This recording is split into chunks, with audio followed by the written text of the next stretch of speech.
Washington has all 4 seasons, and that includes hot summers. But these scorching days are perfect for growing amazing wine grapes. That's why we're braving the heat at the Canoe Ridge Estate Vineyard. Chateau Ste. Michelle's Vice President of Winemaking, Katie Nelson, is showing us what makes this area so perfect for wine grapes. The Horse Heaven Hills is an AVA that was established in 2005. You know, there's some really unique characteristics about Horse Heaven Hills, and what an AVA is it has, you know, kind of a defined set of characteristics which separate it from other growing areas. So wind, of course, it's not very windy today. Not at the moment. It's very hot though. But usually it's very windy, and that kind of shuts down the vines to protect themselves from water loss. So it makes for really concentrated, bold wines. During the summer months, we get really long sunny days, so we'll get very long daylight hours. Okay. Depending on the variety, grapes are usually ready for harvest in the late part of the summer or early fall.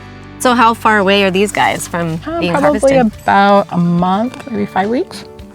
You taste more acidity, and you can get kind of a little bit more green methoxypyrazines, which is like bell pepper right now, but that'll go away as they ripen, and it'll just be really fruity. When these are ripe, they're a lot sweeter than the grapes that you'd get in the grocery store. Oh, really? My kids absolutely love wine grapes because you know, sugar converts into alcohol. So we want there we go. an alcohol in our red wines of 13 to 14.5%. Before long, the 110-degree heat started getting to me a little. The sweat just started to pour off of me all of a sudden. Oh, there we go. You need it really close. To get out of the heat, Katie and I went inside to their winemaking facility. This is amazing and nice and cool. So this is our cellar. We're getting all cleaned up and ready for harvest, but in 2 to 3 weeks, we're gonna have a ton going on here. A lot of people working, the grapes will be coming in, we'll be running them through a sorter, crushing them and putting them in the tank, and where we add the yeast and start the fermentation process. So this is gonna be super busy with action during harvest. Wine going everywhere. Well, it's no wonder though that your wines go all over the world. Where do you go? So we're in 50 states and 60 countries around the world. Yeah, so people enjoy our wine all over. All different cuisines. Feel good? It does. That's my favorite part about what I do. Just knowing that, you know, somebody's going to be drinking them in another country on vacation with their food. So cool. It's great to reach so many people. It wasn't long before I was recruited into the job of racking wine from a barrel into a tank. Can I screw this up? You might. So I'll follow you. Okay, so you're gonna pull up on it, release the pressure, right? Yeah. Lift it up out of the barrel. You need some muscles for this job. Now we're gonna put it in the barrel.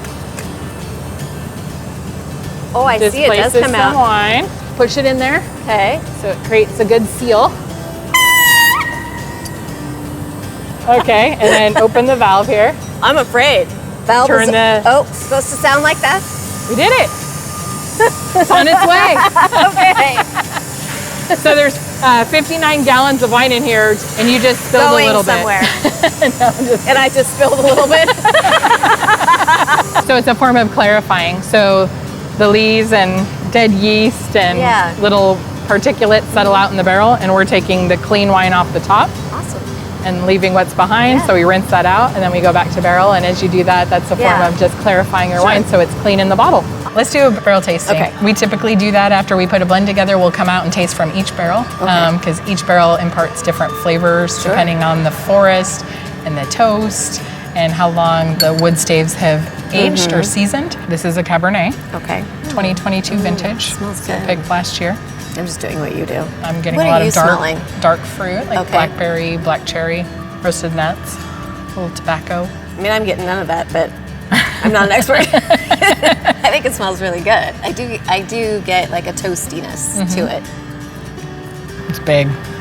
It's going to age another year, which will soften the tannins. Oh, yeah. Really well balanced. So why did you decide to get into winemaking? I grew up in Illinois. My great-grandfather was Italian, and he made wine in his basement. Oh, fun. So wine, we had to go to these Sunday dinners every single week for hours and hours, and we'd eat courses of pasta, and wine was always just part of those lively family gatherings. And I just remember thinking, I loved how it brought everybody together. I loved how it brought, you know, the farming and the science and the art all together. Right. And no 2 days are ever the same in the wine business and being a winemaker, which is also really fun. I've been making wine for almost 30 years, and oh my no two vintages are ever the same. Yeah. And Mother Nature always throws curveballs, so it's always a challenge. So when we open up a bottle like this, we can think of you. Thank you, Katie.